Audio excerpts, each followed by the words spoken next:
नमस्कार दोस्तों, भाद्रपद मास में रविवार के दिन शुक्ल पक्ष की अष्टमी को आधी रात के समय ज्येष्ठ नक्षत्र के चौथे चरण में श्री राधिका रानी का जन्म हुआ। इस विषय में एक सुंदर कथा आती है।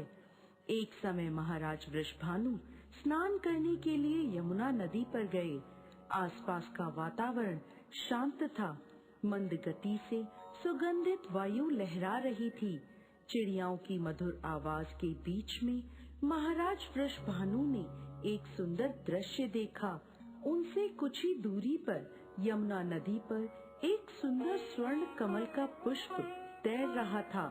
स्वर्ण कमल उन्होंने पहले कभी नहीं देखा था, ना ही उसके बारे में उन्होंने कभी सुना था। कौतूहल पूर्वक वो उस कमल के पुष्प के पास गए। वहाँ जाकर उन्होंने देखा कि उस कमल की पंखुड़ियों के बीच एक अत्यंत सुंदर और सुकोमल बालिका सोई हुई थी। उसका वर्ण पिघले हुए स्वर्ण के समान था। नेत्र कमल की पंखुड़ियों के समान थे। इस बालिका को देखते ही महाराज के मन में वात्सल्य की वर्षा होने लगी। उन्होंने उस कन्या को अपनी गोद में उठा लिया। आसपास देखा तो कोई भी नहीं था। इस प्रकार एक नवजात शिशु को किसने छोड़ा होगा, वो ऐसा विचार कर ही रहे थे कि तभी वहाँ ब्रह्मा जी प्रकट हुए और बोले, हे वत्स, तुमने और तुम्हारी पत्नी ने अनेकों वर्षों तक घोर तपस्या करी थी ताकि तुम भगवान श्री हरि की संगिनी को अपनी पुत्री के रूप में प्राप्त कर सको, और इस जन्म में तुम्हारी ये इच्छा पूर्ण हुई है। यह बालिका साक्षात भगवान की अंतरंग शक्ति है। माता लक्ष्मी का प्राकट्य भी इन्हीं से हुआ है। जाओ, इन्हें अपने घर ले जाओ और पूर्ण प्रेम, वात्सल्य और स्नेह से इनका पालन पोषण करो। ऐसा कहकर ब्रह्मा जी अंतर्ध्यान हो गए और महाराज वृषभानु के आनंद की कोई सीमा नहीं रही। पूर्ण हर्ष के साथ वो उस कन्या को अपने घर ले आए और अपनी पत्नी कीर्तिदा देवी को सारा प्रसंग कह सुनाया। कीर्तिदा देवी भी इस नन्ही सी बालिका को देखकर अत्यंत प्रसन्न हुई।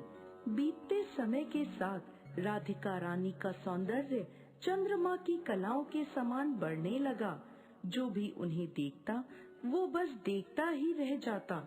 महाराज अत्यंत स्नेह और प्रेम के साथ अपनी इस बालिका का जतन कर रहे थे। कुछ समय बाद एक समस्या आई। ये नन्ही सी बालिका रोती नहीं है और ना ही अपनी आंखें खोलती है। ऐसा लगता था मानो उसकी श्रवण शक्ति भी नहीं है। यह देखकर कीर्तिदा देवी और महाराज वृषभानु अत्यंत चिंतित रहने लगे। फिर क्या था, उनकी इस समस्या का समाधान करने नारद मुनि आ पहुँचे। उन्होंने महाराज वृषभानु को सुझाव दिया कि आप अपनी पुत्री के जन्म के उपलक्ष्य में एक समारोह का आयोजन करें और इस समारोह में अपने परम मित्र नंद महाराज को परिवार सहित आमंत्रित जरूर करिए।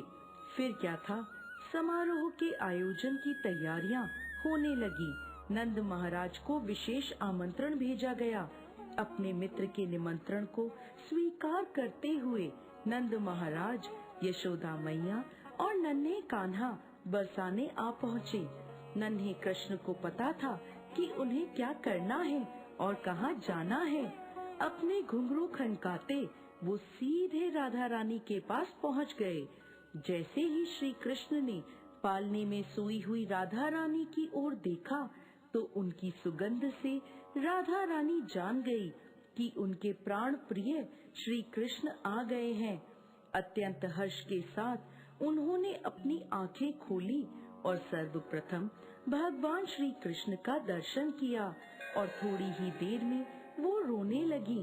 अपनी पुत्री को पहली बार नेत्र खोले और रोते हुए देख कीर्तिदा देवी और महाराज वृषभानु अत्यंत हर्षित हुए। इस प्रकार उनकी पुत्री के जन्म की प्रसन्नता दुगनी हो गई। दोस्तों, भगवान श्री कृष्ण प्राण हैं तो राधा रानी आत्मा है। जय जय श्री राधे। जय श्री कृष्ण।